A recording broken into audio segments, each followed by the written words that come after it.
देखो साहब, कहने को तो बहुत सारी बातें हैं और ज़्यादातर बातें जो है डॉक्टर साहब ने कह ही दी हैं और बहुत सारी बातें आप लोगों को मालूम है।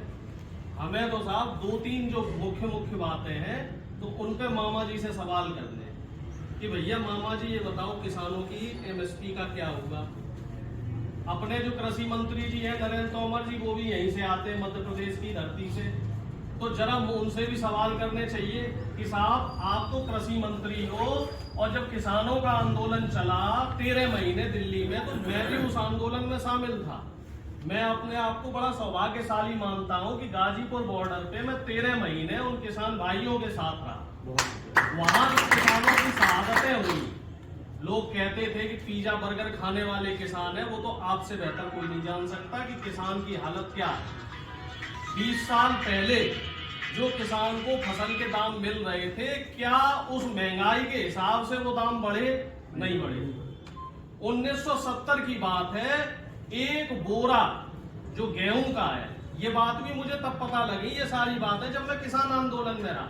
एक बोरा गेहूं की कीमत और एक तोले सोने की कीमत बराबर हुआ करती थी। अब आज की तारीख में एक बोरा गेहूं की कीमत कितनी है? 1800 से लेके 2200-2300 रुपए। जब खूब बढ़िया भाव मिलता है गेहूं का तो 2200-2300, और सोने की कीमत तो बताने की जरूरत ही नहीं, सोने का तो कोई भाव नहीं। तो भैया ये किसानों की जो आय है ये क्यों नहीं बढ़ रही? मोदी जी 2014 में एक किसानों की कमेटी बनी थी सभी मुख्यमंत्रियों की, और उस कमेटी के अध्यक्ष हुआ करते थे और मनमोहन सिंह जी से सवाल करते थे कि साहब स्वामीनाथन रिपोर्ट क्यों नहीं लग रही। उस कमेटी के अध्यक्ष थे और मोदी जी ने हर भाषण में, हर रैली में कहा कि आय हम जो है किसानों की डबल कर देंगे। डबल तो की नहीं।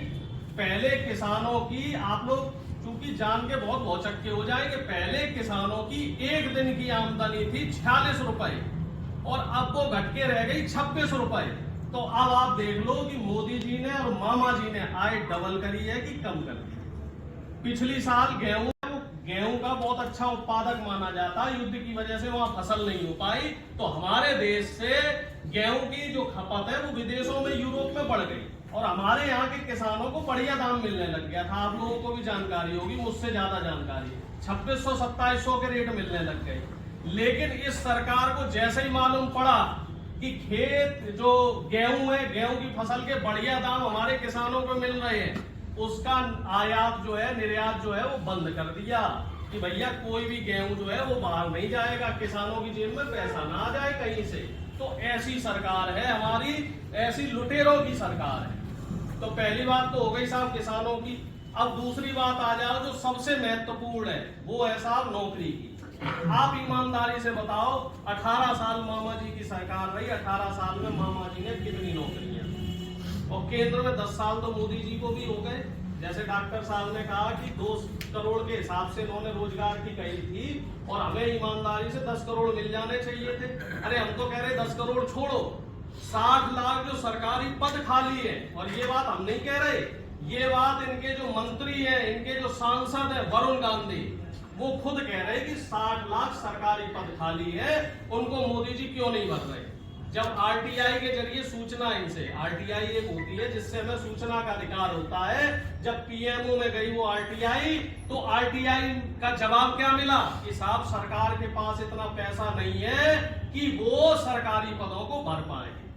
लेकिन अभी एक और आरटीआई हुई और उस आरटीआई में हम सब लोगों को जान के बड़ा आश्चर्य होना चाहिए कि जो बड़े बड़े पूंजीपति हैं, अंबानी जी जैसे, अडानी जी जैसे, इनका कितना पैसा सरकार ने माफ किया? आप लोग बताओ, अंदाजा लगाओ कितना किया होगा।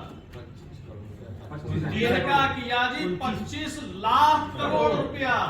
अब आप अंदाजा लगा लो, ये जो 25 लाख करोड़ रुपया इनका अंबानी जी का और अडानी जी का जो इन्होंने माफ किया है, अगर वो पैसा हमारे युवाओं के रोजगार में लग जाता, किसानों की एमएसपी में लग जाता, और हम जो लोग जिनकी 2005 और 6 के बाद नौकरियां लगी हैं, जिनको पुरानी पेंशन नहीं मिल रही, ये भी एक बहुत गंभीर मुद्दा है, तो उस पुरानी पेंशन की बहाली में लग जाता, तो क्या हमारा जो मध्यम वर्ग है, जो गरीब वर्ग है, वो खुशहाल नहीं हो जाता?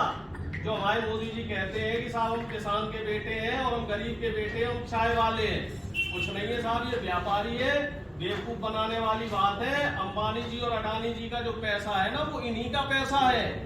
एक आदमी दिन में 4-4 बार कपड़े बदलता है और उनके कपड़ों की जब नीलामी लगती है तो 10-10 लाख रुपए का उनका कपड़ा बिकता है। तो आप अंदाजा लगा लो कि वो आदमी कितना अमीर होगा, कितना धनाढ्य होगा, कैसे हम सब लोगों को बेवकूफ बना रहा है। और ये सारी बातें आपको क्षेत्र में बतानी है कि भाई किसानों के लिए इनने क्या किया, युवाओं के लिए क्या कर रहे, जो कर रहे सो बड़े बड़े पूंजीपतियों के लिए काम कर रहे। और ये आखिरी मौका है लोकतंत्र को बचाने का, अपनी आने वाली नस्ल और फसल को बचाने का।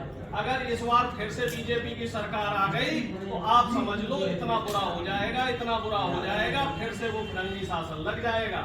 लोकतंत्र बचाना है, संविधान बचाना है, तो पंजे पे वोट डालना भी है और पंजे पे वोट डलवाना भी है। क्योंकि पंजा ही है जो गरीबों, किसानों, मजदूरों और युवाओं के लिए काम करता रहा है और करता रहेगा। मैं अपनी बात को यही खत्म करता हूँ।